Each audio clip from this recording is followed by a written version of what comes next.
समाज से जुड़े हुए प्रत्येक तबके के उत्थान के लिए आज सरकार कार्य करने के लिए खड़ी है। 1996 से लेकर 2017 तक जितना गन्ना मूल्य का भुगतान पिछली सरकारों के समय हुआ था, उससे 72,000 करोड़ रुपए से अधिक की राशि हम अन्नदाता किसानों के खाते में भेज चुके हैं। विकसित भारत, विकसित उत्तर प्रदेश, आत्मनिर्भर भारत, आत्मनिर्भर उत्तर प्रदेश, डिजिटल लाइब्रेरी के रूप में, स्मार्ट क्लास के रूप में और अपने नए स्वरूप के रूप में शिक्षा, स्कूली शिक्षा के एक मॉडल बनते जा रहे हैं। उत्तर प्रदेश ने पिछले 8 वर्ष में कामकाजी महिलाओं के कार्य को आगे बढ़ाने के लिए, प्रोत्साहन को और समाज में उनके कंट्रीब्यूशन को आगे बढ़ाने के लिए उनकी संख्या 14% से बढ़कर के अब 35%। आज प्रदेश के अंदर महिलाएं अपने स्वयं स्वावलंबन के पथ पर अलग अलग सेक्टर में, इंडस्ट्री से लेकर के बैंकिंग, कॉरेस्पोंडेंट सखी या फिर उत्तर प्रदेश पुलिस बल का हिस्सा बनकर के कार्य कर रही हैं। आने वाले समय में इस संख्या को अब 35 से बढ़ाकर के 50% तक पहुंचाने की तैयारी के साथ राज्य सरकार कार्य कर रही है और जहां आवश्यकता पड़ेगी वहां पर उन बेटियों के लिए, उन बहनों के लिए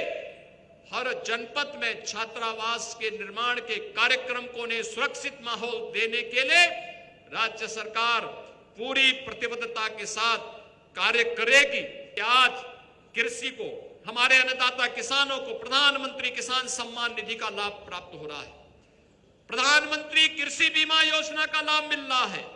सॉइल हेल्थ की सुविधा प्राप्त हो रही है, प्रधानमंत्री कृषक बीमा, कृषि सिंचाई योजना का लाभ प्राप्त हो रहा है और कृषि विज्ञान केंद्रों के माध्यम से नई तकनीक और नए बीज को आगे बढ़ाने का भी लाभ मिल रहा है और लखनऊ में उन्नत नस्ल के बीज, उन्नत किस्म के बीज हमारे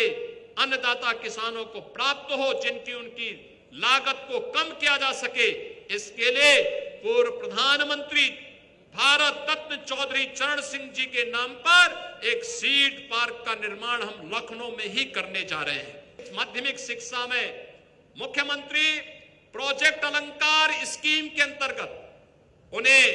आज के अनुरूप राष्ट्रीय शिक्षा नीति की भावनाओं के अनुरूप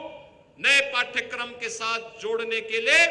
सरकार पूरी प्रतिबद्धता के साथ कार्य कर रही है। आज प्रोजेक्ट अलंकार से जर्जर पड़े हुए विद्यालय आज एक नए भवन के रूप में, डिजिटल लाइब्रेरी के रूप में, स्मार्ट क्लास के रूप में और अपने नए स्वरूप के रूप में शिक्षा, स्कूली शिक्षा के एक मॉडल बनते जा रहे हैं। कस्तूरबा गांधी विद्यालय में वहां पर अत्यंत कमजोर तबके की उन बालिकाओं के लिए उन्हें सीनियर सेकेंडरी लेवल तक पहुंचाने के लिए भी सरकार ने सभी विद्यालयों को आगे बढ़ाने के लिए धनराशि जारी की है। अनुसूचित जाति जनजाति के कल्याण के लिए सरकार पूरी प्रतिबद्धता के साथ कार्य कर रही है। आज याद करिए, जिस राज्य में आजादी के समय 2 मेडिकल कॉलेज थे, जिस राज्य ने 1947 से लेकर 2017 तक केवल 40 मेडिकल कॉलेज का निर्माण निजी क्षेत्र में और सरकारी क्षेत्र में बनाए हो, वह राज्य 8 वर्ष में 40 नए मेडिकल कॉलेज और 2 एम्स का निर्माण करने में सफल हुआ है। हर जनपद में डायलिसिस की सुविधा उपलब्ध करवाने में, हर जनपद में ब्लड ट्रांसफ्यूजन के लिए ब्लड एप्रेसिस यूनिट लगाने में सफल हुआ है। वह राज्य है जिसने अपने यहां ट्यूबरक्लोसिस को पूरी तरह मुक्त करने के एक नए अभियान को प्रधानमंत्री मोदी जी के साथ जुड़ करके अब तक 7,700 अधिक ग्राम पंचायतों को ट्यूबरक्लोसिस से मुक्त करने की घोषणा कर दी है। प्रदेश के अंदर युवाओं के लिए हमने अनेक कार्यक्रमों को लेकर के हम आगे बढ़े हैं। उन कार्यक्रमों में हर युवा के हाथ को काम मिल सके, उसे मॉडर्न एज टेक्नोलॉजी के साथ हम जोड़ सके। हमने न केवल देश के अंदर प्रतिष्ठित संस्थाओं के साथ बल्कि दुनिया के प्रतिष्ठित संस्थानों के साथ मिलकर के हम इस दिशा में कार्य कर रहे हैं। आज की डिमांड के अनुसार उत्तर प्रदेश के नौजवानों को तैयार करना और उत्तर प्रदेश का नौजवान आने वाले समय में अपनी सामर्थ्य और अपनी प्रतिभा का लाभ उत्तर प्रदेश को दे सके, इस दिशा में भी निरंतर सरकार के द्वारा प्रयास हो रहे हैं। गन्ना किसानों के कल्याण के लिए सरकार ने अनेक कदम उठाए हैं। हम इसी बात से अनुमान कर सकते हैं 1996 से लेकर 2017 तक जितना गन्ना मूल्य का भुगतान पिछली सरकारों के समय हुआ था, अकेले 8 वर्ष में उससे 72,000 करोड़ रुपए से अधिक की राशि हम अन्नदाता किसानों के खाते में भेज चुके हैं। यानी 8 वर्ष में 2,86,000 करोड़ रुपए की राशि हमारे अन्नदाता किसानों के खाते में अकेले उत्तर प्रदेश सरकार ने गन्ना किसानों के खातों में भेजा है। अब दूसरी अर्थव्यवस्था के बाद उत्तर प्रदेश ने जो अपना आगामी लक्ष्य तय किया है, वह लक्ष्य तय किया है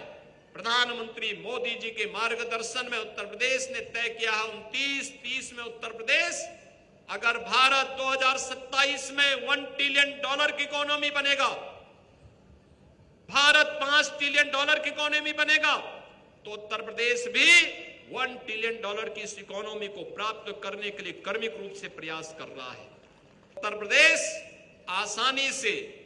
2047 का जो संकल्प है विकसित भारत का, तो विकसित भारत के संकल्प के साथ विकसित भारत, विकसित उत्तर प्रदेश, आत्मनिर्भर भारत, आत्मनिर्भर उत्तर प्रदेश, और इसके लिए हर एक सेक्टर से जुड़े हुए, क्या गरीब हो, क्या किसान हो, क्या मजदूर हो, क्या महिलाएं हो, क्या व्यापारी हो, क्या उद्यमी हो, या समाज से जुड़े हुए प्रत्येक तबके के उत्थान के लिए आज सरकार कार्य करने के लिए खड़ी है। अगर कोई व्यक्ति एक कदम चल रहा है तो सरकार उसके साथ 10 कदम आगे बढ़ करके सरकार उसकी मदद करने के लिए तैयार है। आपने देखा होगा जिस प्रदेश में पहले उद्यमी अपना व्यापार समेट करके प्लान करने के लिए दिखता था, उस प्रदेश में देखते ही देखते 45 लाख करोड़ के निवेश के प्रस्ताव प्राप्त हो जाना, उस प्रदेश में 15 लाख करोड़ के निवेश जमीनी धरातल पर उतर जाना, इन 15 लाख करोड़ के निवेश प्रस्तावों के माध्यम से लाखों नौजवानों को अपने ही गांव और अपने ही जनपद में नौकरी की संभावना विकसित हो जाना,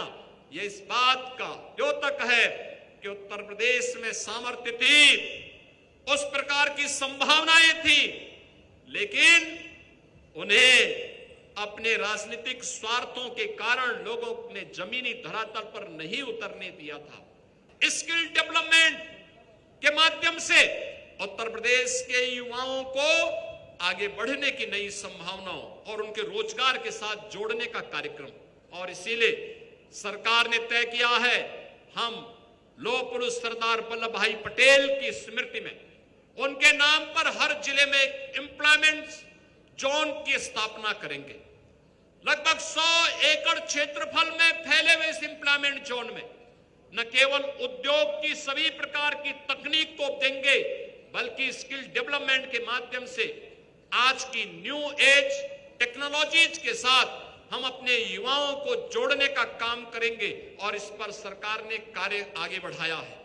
बहनों और भाइयों, उत्तर प्रदेश आज भारत का ग्रोथ इंजन बनकर के उभरा है। जो भी राज्य, जो भी समाज अपने सामर्थ्य पर अपनी संभावनाओं को आगे बढ़ाने के लिए उस पर विश्वास करेगा, उसके सामने आगे बढ़ने की व्यापक संभावनाएं हैं, और उन संभावनाओं को उत्तर प्रदेश ने टटोला है, उसको जाना है, उसको समझा है। हम लोग उस दिशा में निरंतर प्रयास कर रहे हैं। आपने अभी हाल ही में देखा होगा कि उत्तर प्रदेश विधानसभा में अक्सर लोगों की धारणा होती है कि विधायिका में कामकाज का माहौल कम दिखता है। लेकिन आपने देखा होगा कि 17वीं विधानसभा में भी और 18वीं विधानसभा में भी कैसी विधायिका कार्य करती है, रात रात भर जग करके कार्य करती है, उसका एक मॉडल आपने देखा होगा। रात्रि भर पहले 36 घंटे तक सस्टेनेबल डेवलपमेंट गोल्स पर उत्तर प्रदेश की विधानसभा में 17वीं विधानसभा में लगातार 36 घंटे से अधिक समय तक चर्चा हुई थी। ये सस्टेनेबल डेवलपमेंट गोल्स क्या है? ये गोल्स वही हैं जो एक आम नागरिक की आवश्यकता है। बेसिक एजुकेशन में प्रदेश सरकार ने पिछले 8 वर्ष में ऑपरेशन कायाकल्प के माध्यम से 1,36,000 से अधिक विद्यालयों को ऑपरेशन कायाकल्प की योजना के साथ जोड़ने में सफलता प्राप्त की। प्रदेश सरकार ने आज स्कूल का एक नया मॉडल दिया है, स्कूली शिक्षा का, जिसमें उत्तर प्रदेश के अंदर हम लोगों ने पहले चरण में श्रमिकों के बच्चों के लिए और कोविड कालखंड में निराश्रित हुए बच्चों के लिए स्कूल के लिए इंटीग्रेटेड कैंपस एक ही जगह पर 18 स्थलों पर सरदेव अटल बिहारी वाजपेयी जी, देश के पूर्व प्रधानमंत्री जी की स्मृति में 18 कमिश्नरी हेडक्वार्टर पर हमने 18 अटल आवासीय विद्यालय दिए हैं। तो हर आंगनवाड़ी केंद्र को जो विद्यालय टेयरिंग के बाद जो विद्यालय खाली बचते हैं उन्हें प्री प्राइमरी के रूप में विकसित करने और प्री प्राइमरी के साथ बाल वाटिका आंगनवाड़ी केंद्रों को एक नई पोषण मिशन के अभियान के साथ, सीएम पोषण मिशन के साथ जोड़ने के लिए सरकार पूरी प्रतिबद्धता के साथ कार्य कर रही है। हमारा भविष्य जितना उन्नत होगा, जितना हमारा वर्तमान उन्नत होगा, उतना ही भविष्य सुरक्षित होता हुआ दिखाई देगा। इन बच्चों को अभी से पोषण मिशन के साथ जोड़ करके भविष्य की उन संभावनाओं को आगे बढ़ाने के लिए हम सबको तैयार होना होगा और उस तैयारी के लिए राज्य सरकार ने सीएम पोषण मिशन की एक स्कीम उन बच्चों के लिए लागू की है। बेसिक एजुकेशन में पहले इस बात को तैयारी कर दी गई है